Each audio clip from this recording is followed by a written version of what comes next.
ప్రభునందు నాకు అత్యంత ప్రియమైనటువంటి వారులారా, మన ప్రభువును రక్షకుడైనటువంటి యేసుక్రీస్తు వారి యొక్క శుభనామములు మీ అందరికీ నా హృదయపూర్వకమైన శుభములు వందనములు తెలియజేస్తున్నాను.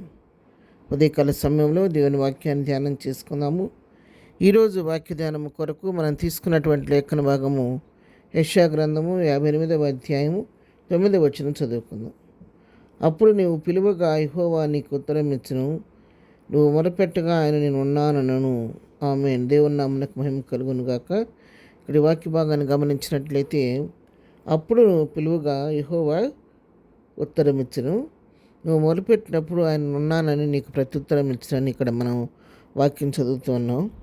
ఎప్పుడు దేవుడు మనం పిలిచినప్పుడు ఉత్తరం ఇస్తాడు అనే విషయాన్ని మనం గమనించినట్లయితే, ఇదే లేఖన భాగంలో పైన కొన్ని వచనాలు చదువుకుంటే మనకు ఈ విషయం అర్థమవుద్ది మనకి. మరి పై వచనాన్ని ఒకసారి చదువుకుందాం. 6వ వచనం చదువుకుందాం. దుర్మార్గులు కట్టిన కట్టను విప్పుటయు, కాడుమాను మోకలు తీయుటయు, బాధింపబడిన వారిని విడిపించుటయు, ప్రతి కాడిని విరగొట్టుటయు నేను ఏర్పరచుకున్న ఉపవాసం గదా.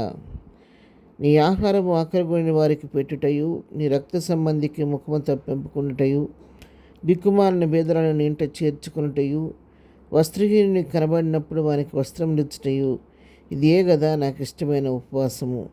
అలాగే నువ్వు చేసినట్టు నీ వెలుగు వేకువ చుక్క వలె ఉదయించును, స్వస్థత నీకు శీఘ్రముగా లభించును, నీ నీతి నీ ముందర నడుచును, యెహోవా మహిమ నీ సైన్యపు వెనుకటి భాగమును కావలి కాయను. అప్పుడు నువ్వు పిలువగా యెహోవా ఉత్తరం ఇచ్చును, నువ్వు మొరపెట్టగా ఆయన నేనున్నానను.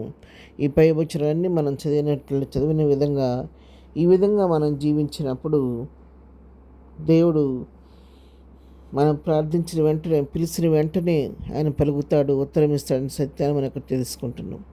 ఈ అధ్యాయం అంతట్లో ఉపవాసాన్ని గురించి వ్రాయబడింది. ఎట్లాంటి ఉపవాసం చేయాలి, ఎలాగ ఉపవాసం చేయకూడదనే విషయాల గురించి పైన అంతా రాస్తూ వస్తూ ఇక్కడ 6వ వచనం మనం గమనిస్తే, నిజం దేవునికి ఇష్టమైనటువంటి ప్రీతికరమైన ఉపవాసం ఎలాగుంటుందంటే, దుర్మార్గులు కట్టిన కట్లను విప్పేవారిగా మనం ఉండాలి, కాడిమాను మోకులు తీయటకి, బాధింపబడిన వారిని విడిపించటయు, ప్రతి కారిని విడిగొట్టయు ఏర్పరచుకున్న ఉపవాసం అంటున్నారు.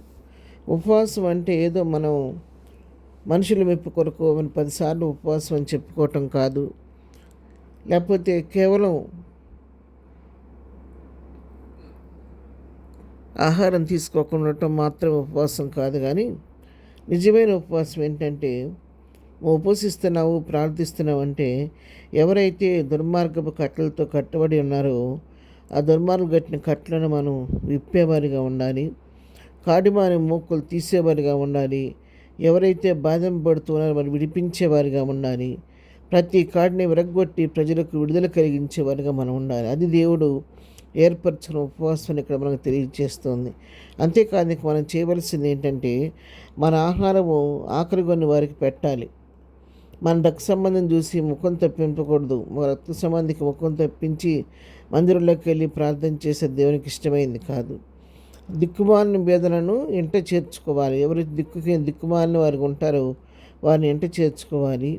వస్త్రహీనుడు కనబడినప్పుడు వారికి వస్త్రములు ఇవ్వాలి. ఇవన్నీ కూడా నాకు ఇష్టమైనటువంటి ఉపవాసం అని తెలియజేస్తూ, ఈ విధంగా కనుక మీరు ఉపవాసం చేస్తే, నాకు ప్రీతికరమైన ఉపవాసం మీరు చేసినట్లయితే అప్పుడు ఎలా ఉంటుందంటే, మన వెలుగు వేకువ చుక్క వలె ఉదయిస్తుందంట, స్వస్థత శీఘ్రంగా లభిస్తుందని వాక్యం సెలవిస్తూ ఉంది. మన నీతి మరి మన ముందర నడుస్తూ ఉంటుందని, సైన్యపు వెనుకటి భాగములో యెహోవా మన కావలిని నడిపిస్తాడని చెప్పిన సత్యాన్ని చూస్తున్నాం. ఆ విధంగా దేవుని కాపుదల మనకు ముందు నడిపించడం మాత్రమే కాదు, మనం ఒక విషయం ప్రార్థన చేసినప్పుడు మనం పిలిచిన వెంటనే ప్రభువు మనకు ఉత్తరం ఇస్తాడు. ఆయన మనం మొరపెట్టుకున్నప్పుడు ఆయన మనకు ఉన్నానని చెప్పి పనికి ధైర్యపరిచే దేవుడే అన్నాడు. కాబట్టి ప్రభువుకి ఇష్టమైన ప్రీతికరమైన జీవితాన్ని మనం జీవిస్తూ, ప్రభువు తగినట్లుగా ఈ లోకంలో జీవిస్తూ ప్రభు దగ్గర ప్రార్థించినట్లయితే ఆయన వెంటనే మనకు ప్రత్యుత్తరం ఇచ్చి మన పక్షంగా ఉండి కార్యం చేసేవాడే ఉన్నాడు. ప్రార్థన. ప్రేమగల తండ్రి, పరిశుద్ధురాని పాదంలో కొందనాలు. ఉదయకాలం మాకు ఇచ్చిన శ్రేష్టమైన వాక్య భాగాన్ని బట్టి నీకు కొందనాలు ప్రభా. మేము ప్రీతికరమైన జీవితం జీవిస్తూ నీకు ఇష్టమైన రీతిగా ప్రార్థించినప్పుడు, నీకు ఇష్టమైన రీతిలో ఉపవసించినప్పుడు మేము పిలిచిన వెంటనే నువ్వు పలికేది ఉన్నావు. కాబట్టి అలాంటి నీకు ఇష్టమైన ప్రీతికరమైన జీవితం మాకు నేర్పించండి. ఏదైనా మేము చేయి పని పాటలు రాకపోకలో క్షేమం దయచేయండి. దీని బర్త్డే మ్యారేజ్ చేసుకుని దీవించండి, ఆశీర్వదించండి. ప్రతి వారి పట్ల విస్తరింపచేయమని యేసునామములో ప్రార్థించడిగి పొందుకొని ఉన్నాము తండ్రి, ఆమెన్.